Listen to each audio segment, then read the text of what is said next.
सामर्थ्य है कि भगवान नाम का निरंतर गायन करे तो स्वपच भाव से रहने वाला व्यक्ति भी अपने कुभावों से पवित्र हो जाएगा। ठाकुर जी के नाम में इतनी सामर्थ्य है। नाम को विशेष बताते हुए देवभूति माता एक सिद्धता नाम की नदी बन गई और भगवान कपिल गंगा सागर प्रस्थान कर गए। बोलो कपिल भगवान की जय। भागवत जी का चतुर्थ स्कंद प्रारंभ हुआ। चतुर्थ स्कंद में देवभूति माता की दो बहन और हैं, आकुति और प्रसूति।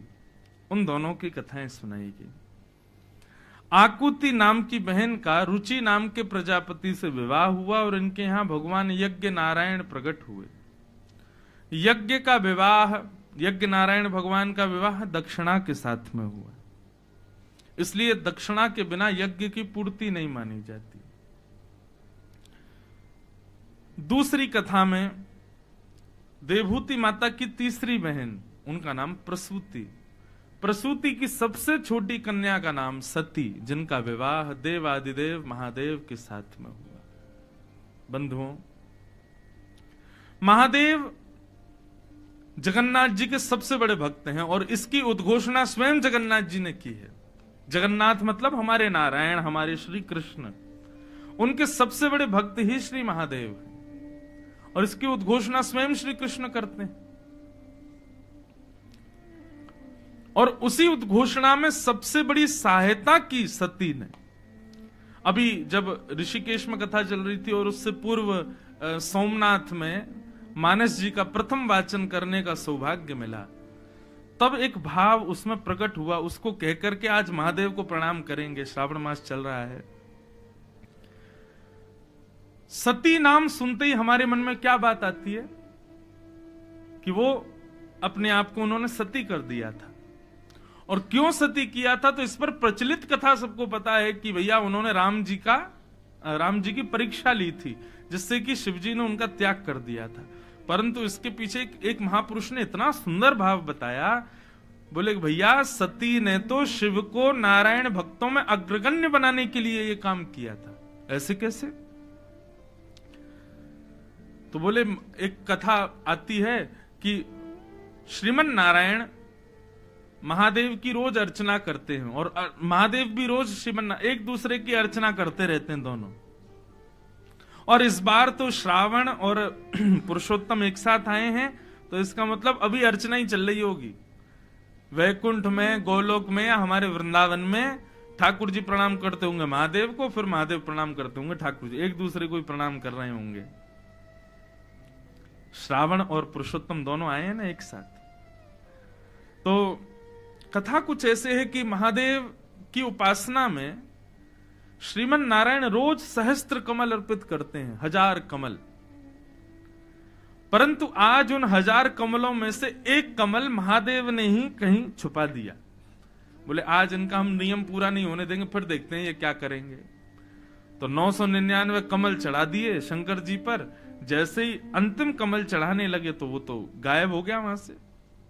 अब ठाकुर जी ढूंढे, बोले कमल कहां गया, हमारी अर्चना अधूरी रह जाएगी।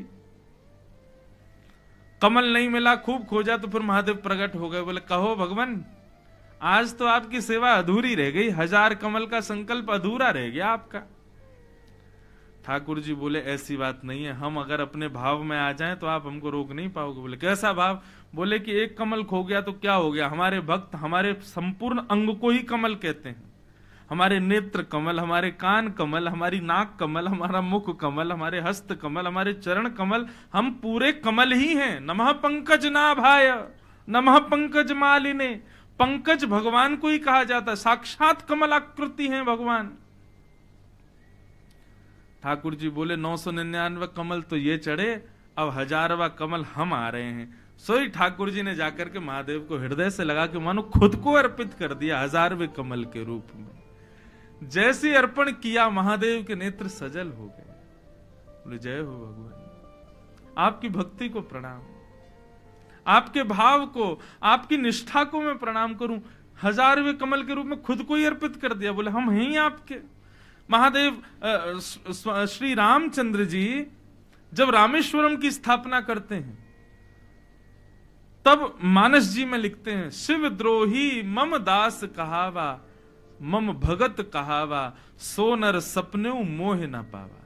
जो शिव से द्रोह करता है वो मुझे स्वप्न में भी नहीं देख पाएगा, प्रत्यक्ष की तो बहुत दूर की बात है। महादेव ने उद्घोषणा कर दी, हमारे सबसे बड़े भक्त कौन है? बोले श्रीमन नारायण। लेकिन अब महादेव कहने लगे, अब हमको रिटर्न में आप भी कहो कि हम भी आपके सबसे बड़े भक्त हैं। तो ठाकुर जी थोड़ा विनोद में बोले हमारे जैसा त्याग करोगे जिस दिन, उस दिन हम आपको अपना सबसे बड़ा भक्त मानेंगे।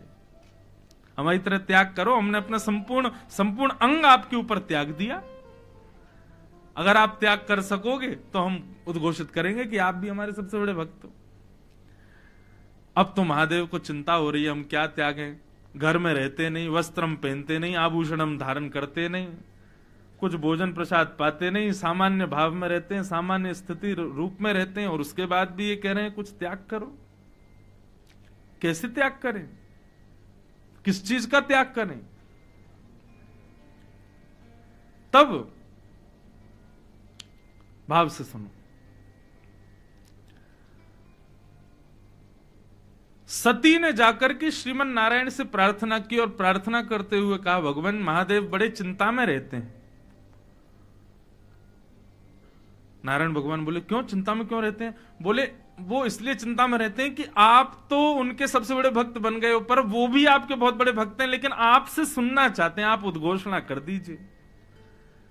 बोले देखो, हमने उद्घोषणा के लिए बोला था कि जिस दिन वो बहुत बड़ा त्याग करेंगे तब हम ये घोषणा करेंगे। तो उसके लिए सती जी उनके सबसे प्रिय वस्तु, देखो वो वस्त्र आदि तो कुछ पहनते नहीं और उनके पास में कुछ है भी नहीं, किस चीज का त्याग करें? लेकिन वो आपसे बहुत प्रेम करते हैं। आप तो पराम्बा जगदम्बा हैं, आप तो अनंत रूप धारण करके आ सकती हैं, परंतु ऐसी कोई लीला हो जिसमें आप कुछ ऐसा भाव प्रस्तुत करें कि महादेव आपको हमारे लिए त्यागें, तब हम उद्घोषणा करेंगे कि महादेव हमारे सबसे बड़े भक्त हैं। नहीं तो आप विचार करो, स्वयं जगदम्बा पराम्बा सती को यह नहीं पता कि ये राम जी हैं, वो उनकी परीक्षा लेने जाएगी। जो पूरे विश्व को ज्ञान देती हैं, पूरे विश्व की बुद्धि की प्रदाता स्वयं सरस्वती हैं, स्वयं लक्ष्मी हैं, स्वयं महादेवी हैं, उनको यह नहीं पता होगा कि ये साक्षात आओ विराजो उनको नहीं पता होगा कि ये साक्षात राम है। वो परीक्षा कैसे ले सकती हैं?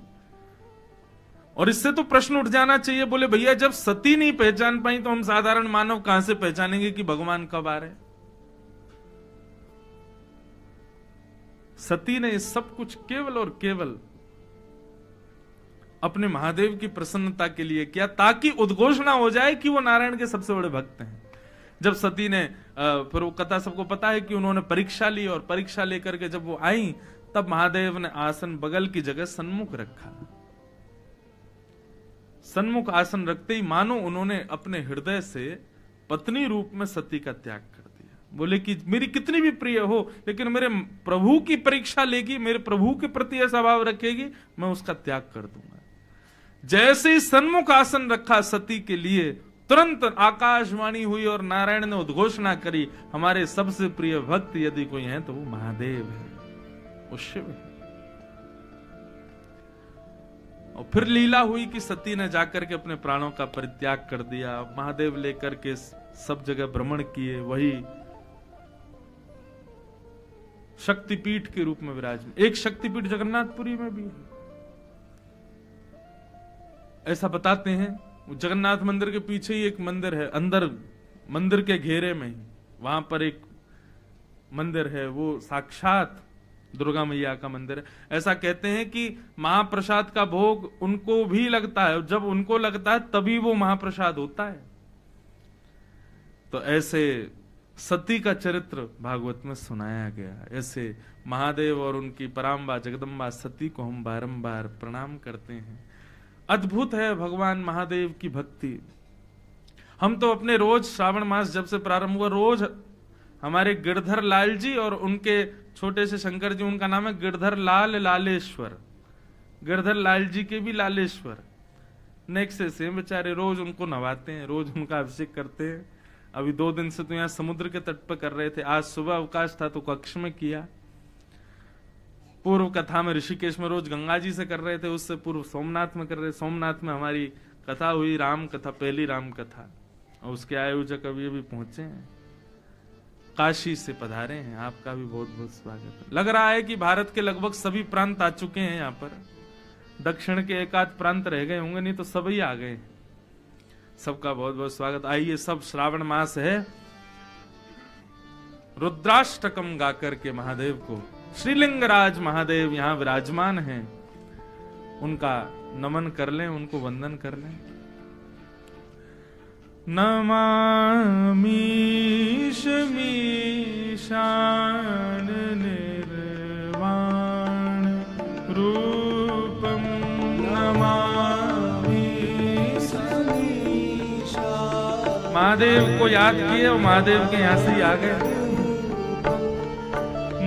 नमामि शमीशान निर्वाण रूपम, नमामि शमीशान निर्वाण रूपम, विभुं व्यापकं ब्रह्म वेद स्वरूपं, विभुं व्यापकं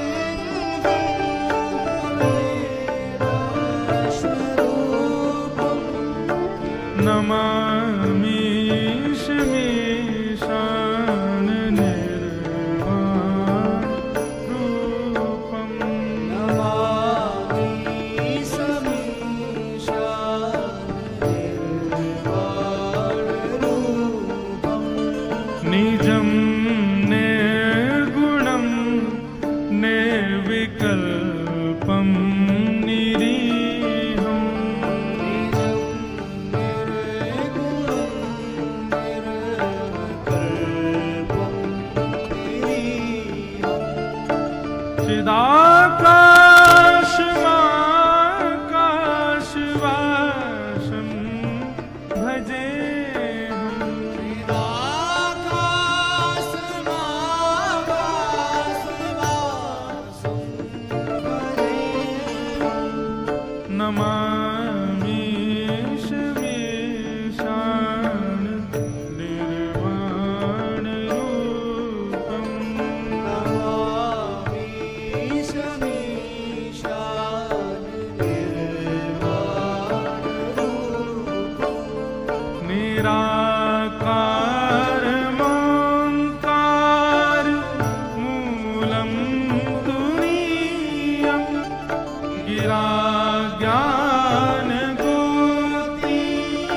गिराज्ञानगोतीतमीशं गिरीशं, करालं महाकालकालं कृपालं, करालं महाकालकालं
प्रकृष्टं प्रगल्भं परेशम् अखण्डम् अजं भानुकोटि प्रकाशं त्रयः शूलनिर्मूलनं शूलपाणि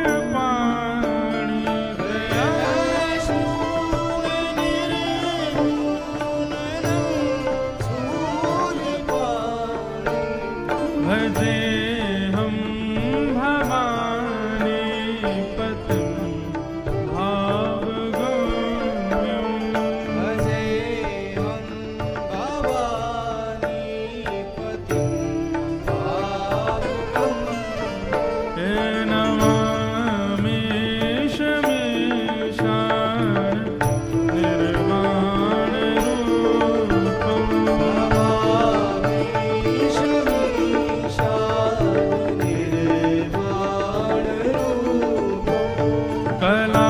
कलातीत कल्याण कल्पान्तकारी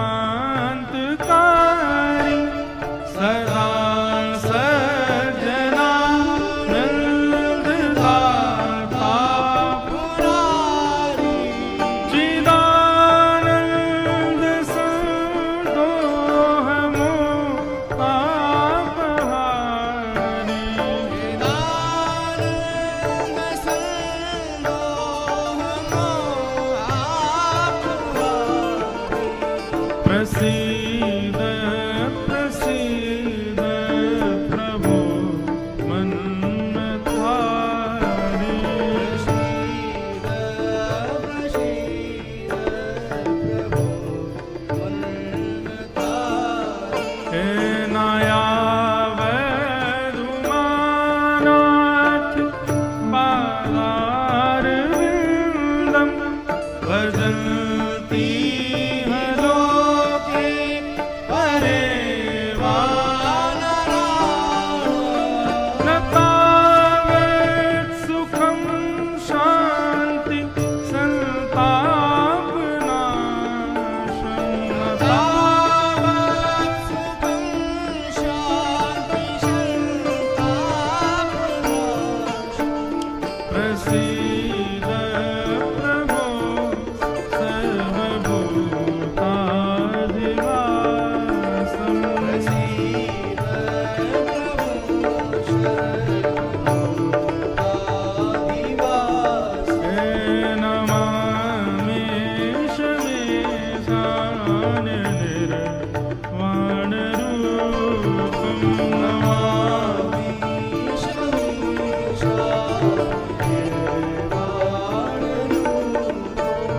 न जानामि योगं जपं नैव पूजा न तोऽहं सदा सर्वदा शम्भुतुभ्यं जराजन्म दुःखोऽद्य तातप्यमानं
तत्राष्टकमिदं प्रोक्तं विप्रेण हरतोषये ये पठन्ति नरा भक्त्या तेषां शम्भु प्रसीदति। नमः पार्वती पतये हर हर महादेव। ऐसे महादेव और सती का सूक्ष्म प्रवचन भाव से सुखदेव जी ने परीक्षित को सुनाया और सती चरित्र बहुत सूक्ष्म में सुना करके अब आगे उत्तानपाद राजा की कथा सुनाते हैं। एक राजा हुए जिनका नाम था उत्तानपाद। ये देवहूति माता के ही भाई हैं। ये एक ही कुल की कथा चल रही है। स्वयंभू मनु शत्रुपा के 3 बेटी 2 बेटा, देवहूति, आकुति, प्रसूति, प्रियव्रत और उत्तानपाद। तो अब कथा आती है उत्तानपाद राजा। उत्तानपाद राजा मतलब उत्तानपाद का अर्थ क्या होता है?